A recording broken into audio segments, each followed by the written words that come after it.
Why not treat yourself to this savory, succulent dish that comes together in less than 30 minutes? The Drunken Thai Noodle. On my channel, I've streamlined the recipes so that everyone can be successful. Experiencing difficulty in finding some of the ingredients, I've identified easy substitutes. If you follow my recipe step by step with the tips and tricks, you'll have this dish on the table in less than 30 minutes. We're going to start the dish by preparing the noodles. Add your noodles to the bowl. For 4 people, half a package should suffice. Boil 3 to 4 cups of water. And now transfer that water on top of the noodles. I try and soak all of the noodles. Take your time trying to pour the water all over the noodles. You won't see much happening for a while, but continue pouring until the noodles are completely submerged. After a while, you'll see that the noodles will soften. While our noodles are resting and the stir fry going. It's important to cut your onions relatively thin so they melt into the sauce. I find it so much faster and easier when I prep all my vegetables first. I use both fresh ginger and frozen ginger. Today I'm using frozen ginger. As you can see, it's a little bit more watery, but that's no issue. In fact, the frozen ginger actually cuts easier and smushes a lot quicker. When I'm using frozen ginger, I use just a little bit extra to account for the loss. You can pat down the ginger so that it's easier to handle and remove some of the water content. Start the chilies by taking off the stem.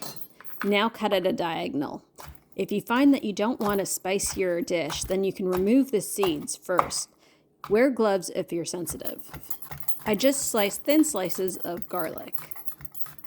If you can't find red onions, feel free to use regular onions. Now my veggies are all prepped and ready to go. Time for the sauce. It's time to prep the sauce. Start with dark soy sauce. You can do a combination of dark soy sauce and light soy sauce or low sodium soy sauce. To that I added fish sauce. You can't really substitute for either one of these two. Then I added oyster sauce. You can't really substitute for this item either, but it is now readily available in most Asian markets and actually regular grocery stores as well.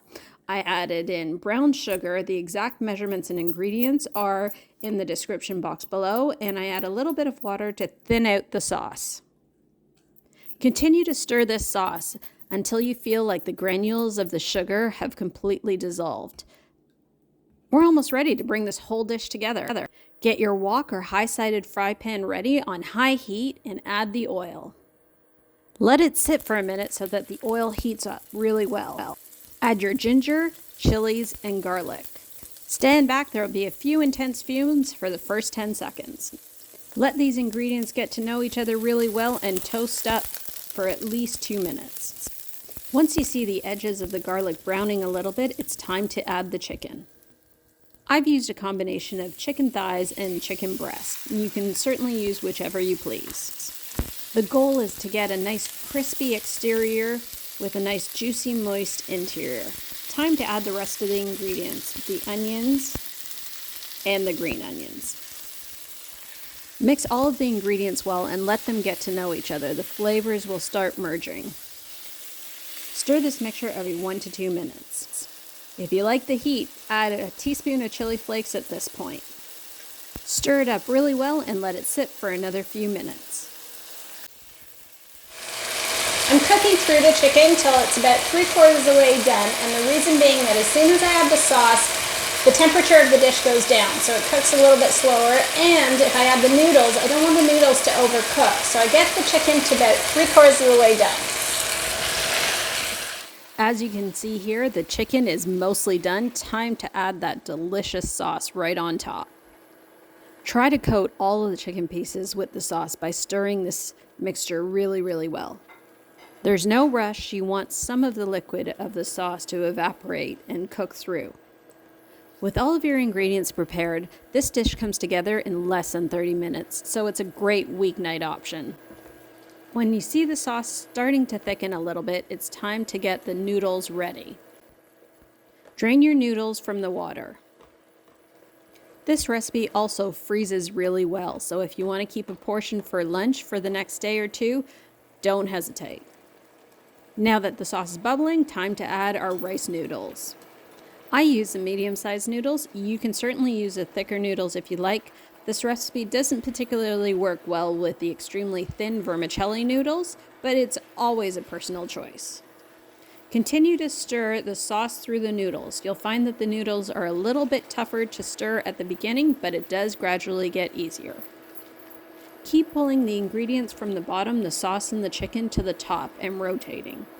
The noodles continue to absorb the sauce until there comes a point where there really isn't any sauce at the bottom, which is when it's time to stop. If you feel like the noodles are still a little tough for you, then add a little bit of water at this point to continue to cook the noodles through and through. It's almost time to add the Thai basil. This brings such a rich, fresh flavor to the entire dish. Try not to omit this part. If you can't find Thai basil, feel free to use regular Italian basil. Turn off the stove. The Thai basil will infuse into all of the other ingredients. At this point, you can adjust the sweetness, the level of spice, and check that the noodles are done to your liking. So let's take a look. Rather, a taste.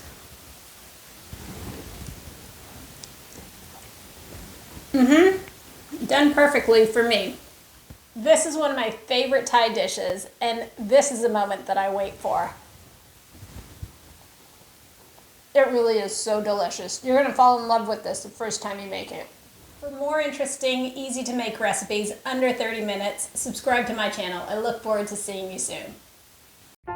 This dish is really so delicious. For a vegetarian option, add tofu or tempeh. Thank you for joining me, and as always, I love answering questions, so don't hesitate to ask.